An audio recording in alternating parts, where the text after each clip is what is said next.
Good evening, guys. My name's Northern Nick, as Tom already said. I write monologues and perform monologues of my own, and I also do other people's if I like the monologue. And the first one I'm going to do tonight is one by a chap called George Marriott Edgar. And he were around in the 1930s, and he wrote the Albert and the Lion series you may have heard of. And he also wrote one called The Magna Charta. And that's the first one I'm going to do tonight. And I hope it goes something like this. I'll tell of the Magna Charta, as was signed at the Baron's command, on Runnymede Island, in middle at Thames, by King John, as known as Lackland. Some say it were wrong of the barons, their will on the king so to thrust. But you'll see if you look at both sides of the case, they had to do summat to bust. For John, the moment they crowned him, started acting so cunning and sly. But being king, of course, he couldn't do wrong. But by gum, he'd a proper good try. He squandered the ratepayers' money. All their cattle and corn did he take, till there weren't a morsel of bread in the land, and folk had to manage on cake. The way he behaved to young Arthur went to show as his feelings was bad. He tried to get Hubert to poke out his eyes, which is no way to treat a young lad.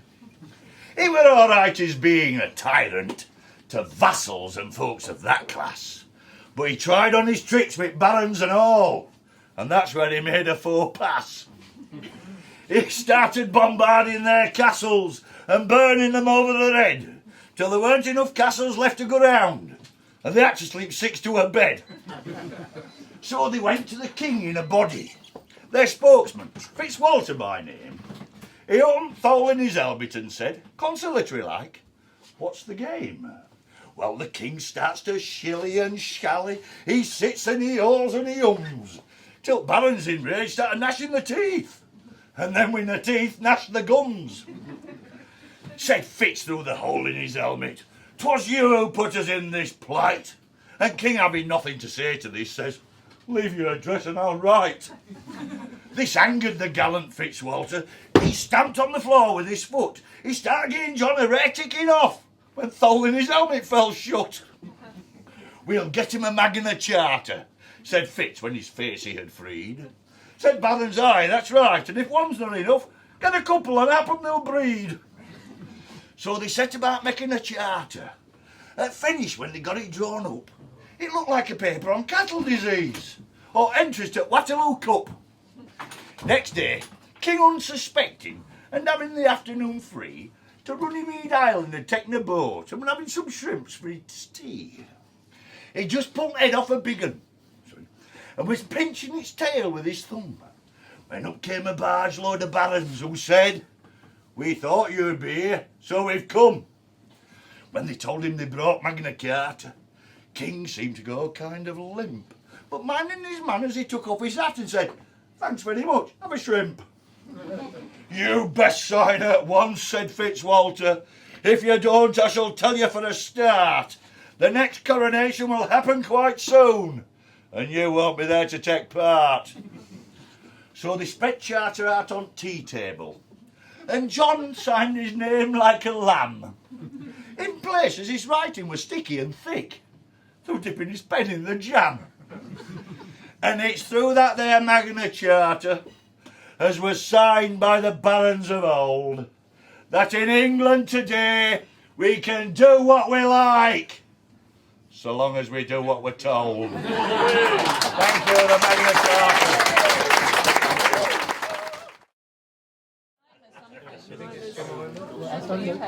Okay, this next monologue, well, or poem, whatever, a good mate of mine wrote it, and it's called 55 and Still Alive. And it's about the trials and tribulations of being born into the working class. And obviously he wrote it when he just turned 55. And let's hope it goes something like this. I'm 55 and still alive. I can't believe that I've survived. When I was born, they slapped my ass and said, "Welcome to the working class. You've NHS and welfare state. Now go to school and sit up straight. You need to learn to concentrate. Don't pick your nose, don't masturbate. We'll use your time to indoctrinate.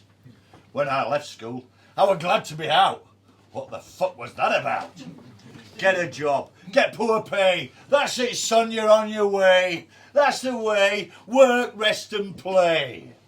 The years slip by, the beer goes down. You meet a girl and settle down. You buy a house, have some kids, still slaving for the company quids. Time passes quicker than a flying fuck. Friends pass on, and that's tough luck. All the while you struggle along the corridor of life once seemed so long. There's a light in the distance, a beacon of hope, shining through the swirling, choking smoke. As the image gets clearer, your eyes readjust, and a wizened old man appears from the dust. You missed it. He carries a sign which you barely read. It says, "Doomed all who enter, you'll never succeed." What's that you're selling? I humbly inquire. The secrets of life, would you like one, squire? Go on then, I say, just one little gem. He passed me a paper, there and then. It read, "You pass this way, but once in time, a miracle of the seminal slime. Be kind to people, show a care, never hate, and always share. Have a love for all that's fun, banish gloom and follow the sun. And if you adopt this simple mission, you won't be a banker or a politician, but a man of trust, a humble fellow, with a wealth of friends and a soul that's mellow. Contented in your transient state, resigned to your future fate, a baked bean on a cosmic plate, an insignificant reprobate. I'm 55 and still alive. I can't believe that I've survived. 55 and still alive. Thank you very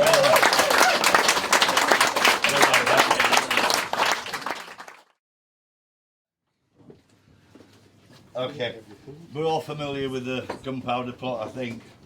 Nothing I need to tell you about that you probably don't know. Apart from, I must say, when I was growing up, I was always led to believe that Guy Fawkes was the protagonist in the gunpowder plot. Whereas I'm sure you actually know it wasn't Guy Fawkes, it was a chap called Robert Catesby. And this is where we take up the story when Robert Catesby has his first meeting with the rest of the plotters in the Duck and Drake in London. In the Duck and Drake, on London Strand, whispering voices, high treason planned. Robert Catesby's holding court with Winter, Percy, Wright and Fawkes.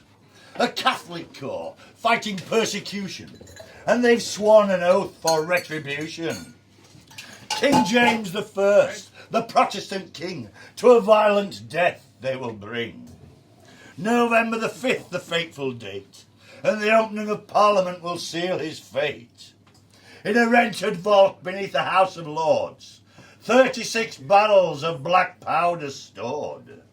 The fellow named Fawkes the fuse will light and put an end to the Catholic's plight. But an anonymous letter was soon received, and the powder plotters had been deceived. On November the 4th, around the midnight hour, Guy Fawkes was found and dragged to the Tower. 3 days of torture was then endured, until further names had been procured. The Winters, Wrights, Keys and Catesby, Tresham, Bates and Sir Everard Digby, Rookwood, Grant and Thomas Percy. The king would now show no mercy. The plotters fled, but to no avail. 200 soldiers were on their trail. Catesby, Percy and the brothers Wright. They were all shot dead when they stood to fight. The other men were then held until tried. Excepting Tresham, of ill health he died. The rest of the plotters then put on trial, and sentenced to a death both cruel and vile. Onto the gallows they were all escorted. First they were hanged, and then drawn and quartered. But while still alive, before damnation, each man had suffered a grisly castration. Blood and guts, screams and cries, their scrotums burned before their eyes. Only Guy Fawkes was spared this abuse. He died from the scaffold before they fitted the noose. Their heads then severed and upon spikes displayed, the Protestant faith must be obeyed. Fires were lit, effigies burned. Over 400 years now, and still nothing learned. Nothing learned. Well Thank you very done. much.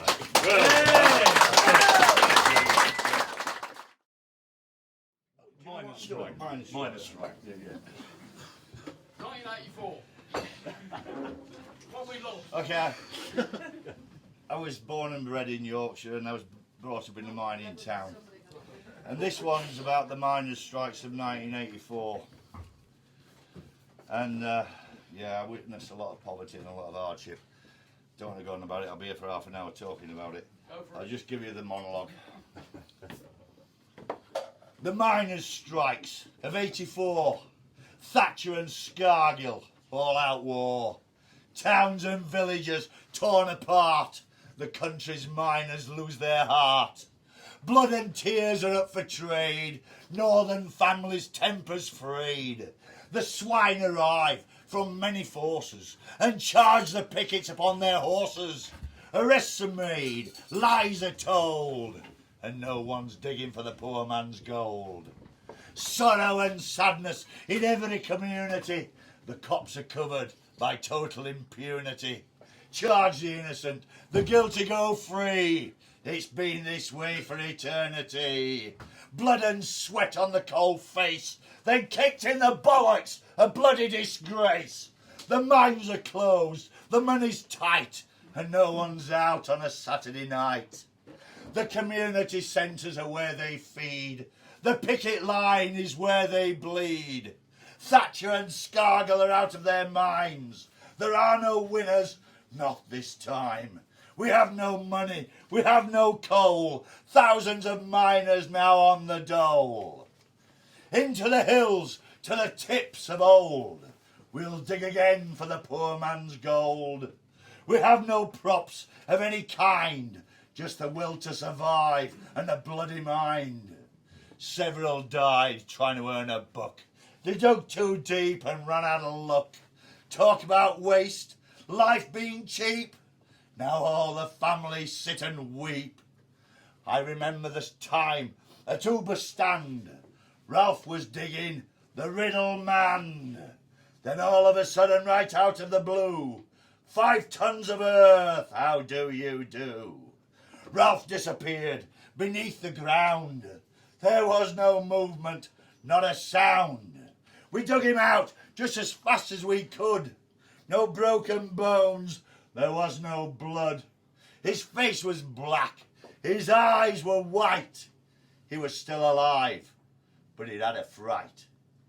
He took a rest, and then his turn. No time to lose, we'd money to earn. Money to earn, thank you, the miners' strikes of 1984. Hey!